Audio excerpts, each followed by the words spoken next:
Rema hari ini, Mazmur 119 ayat 105. Firman-Mu itu pelita bagi kakiku dan terang bagi jalanku.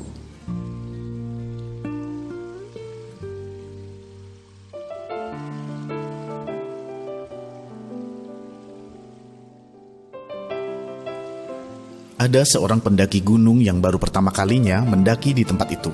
Ia sama sekali tidak tahu kondisinya, situasinya maupun petunjuk-petunjuk alam yang bisa ia pakai sebagai penunjuk jalan. Sebelum ia mulai mendaki, sang penjaga gunung berpesan, dalam jarak beberapa meter akan selalu ada pita putih diikatkan di salah satu pohon. Ikuti pita putih itu dan jangan yang lain, maka kamu akan sampai di puncak dengan arah yang benar dan lebih cepat dari yang lainnya. Pendaki itu melakukan apa yang dipesankan. Seringkali ia merasa salah jalan, tetapi pita putih itu terus menuntunnya melewati jalan yang tidak selalu mudah untuk dilalui. Saat ada pendaki lain yang mengajaknya berjalan di jalur yang berbeda, dengan tegas ia menolaknya. Sampai akhirnya, pendaki itu benar-benar sampai di tujuan dan ia bisa menikmati puncak gunung itu tanpa perlu banyak membuang waktu. Hal yang sama juga dialami oleh Elia, yang membuatnya tetap teguh menghadapi Raja Ahab beserta nabi-nabi Baalnya dan berdoa sampai 7 kali meminta hujan dengan tidak menyerah adalah rema Tuhan. Tuhan memerintahkan Elia untuk menjumpai Ahab karena dia hendak menurunkan hujan. Dalam 1 Raja-Raja 18 ayatnya yang pertama, itulah rema yang sungguh-sungguh dipegang oleh Elia, yang membuatnya tidak mundur sekalipun secara manusia. Apa yang dihadapinya bukanlah hal yang mudah untuk dikalahkan. Tanpa rema dari Tuhan, tidak mungkin ada kekuatan dahsyat, iman yang besar, dan penyertaan Tuhan yang sedemikian sempurna ada atas Elia. Tahun 2022 adalah sebuah perjalanan panjang. Secara manusia, kita tidak tahu apa yang akan terjadi di masa depan. Baik, buruk, tantangan, dan masalah bisa saja terjadi.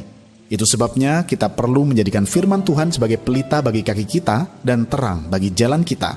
Saat kita bisa menangkap rema dari firman Tuhan, maka kita pasti akan memampukan untuk tidak goyah, tetap bertahan, tetap berakar, bahkan tetap berbuah, karena ada kekuatan Tuhan yang membackup kita. Haleluya!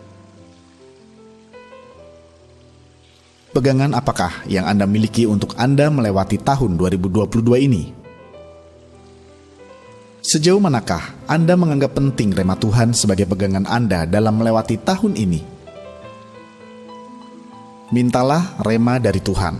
Terima, tuliskan dan mintalah kekuatan dari Tuhan untuk terus hidup di dalamnya.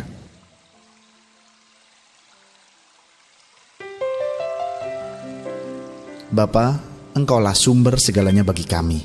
Kekuatan kami hanya ada dalam-Mu. Kami perlu Engkau kemanapun kami melangkah. Kami perlu rema-Mu untuk menuntun kami.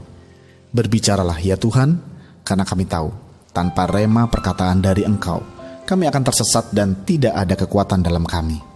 Namun ketika kami berjalan dalam rema-Mu, maka kemenangan pasti akan kami alami. Terima kasih Tuhan, di dalam nama Tuhan Yesus kami berdoa.